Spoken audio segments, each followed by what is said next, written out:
أغرب موتة لتعبان شفتها في حياتي. طبعا دي حية الشجر الأفريقية، فتحت لقيتها بالمنظر ده.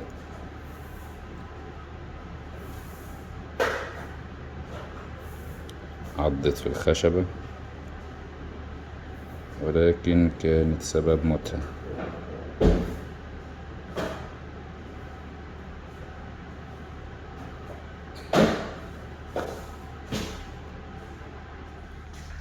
الحالة دي طبعا بتحصل كتير جدا، وهو لما يكون في حيتين في نفس الحوض، ويكونوا الاتنين بيتصارعوا على نفس الفريسة، رغم ان في فرايس تاني قدام منهم، ولكن للأسف في واحدة بتبدأ ان هي تلتهم واحدة، فبالتالي احنا بنبقى مضطرين ان احنا نسلك بينهم عشان ننقذ الاتنين، او بمعنى اصح ننقذ اللي هي بتتاكل. زي ما حضراتكم شايفين كده ابتدت ان هي تطلع بالفار، وطبعا ده طبيعي جدا ان هي ما تاكلش الفار،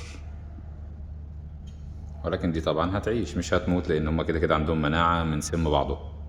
حالة موت لحية موجودة عندي، وطبعا زي ما حضراتكم شايفين هنا الحية ميتة وهي في بقها الفار. طب ايه اللي خلاها ماتت وهي بالمنظر ده، او ايه السبب اللي خلاها ماتت في حين ان هي بتاكل طبيعي جدا وصحتها كويسة جدا؟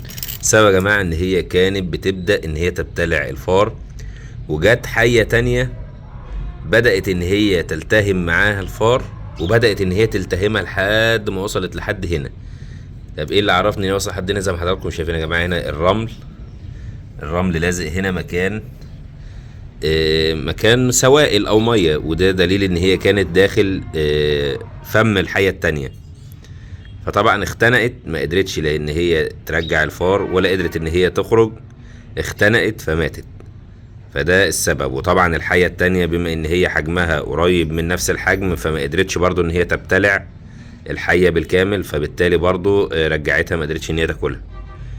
فدي حالة من الحالات المتكررة دايما يعني، بس احنا دايما بننقذ الموقف، ولكن دي عشان كانت بالليل، وكانت الفئران معاهم بالليل، فانا ما كنتش موجود فما شفتش اللي حصل. لكن انا ده يعني اللي حصل واللي انا بشرحه ده من خلال تجربتي مع حالات زي كده كتيرة جدا.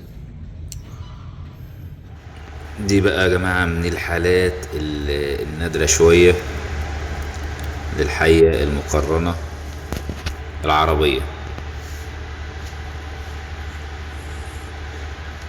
الحية دي أكلت حية تانية كانت موجودة معاها. بصوا يا جماعة هنا الحية طبعا مكلكعة في بطنها هنا اهي،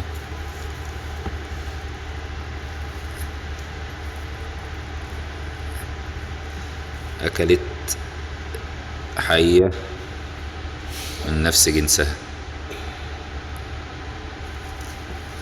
احنا هنسيبها برضه عشان ما ترجعهاش، ان هي كده كده خلاص هي وجبة واكلتها.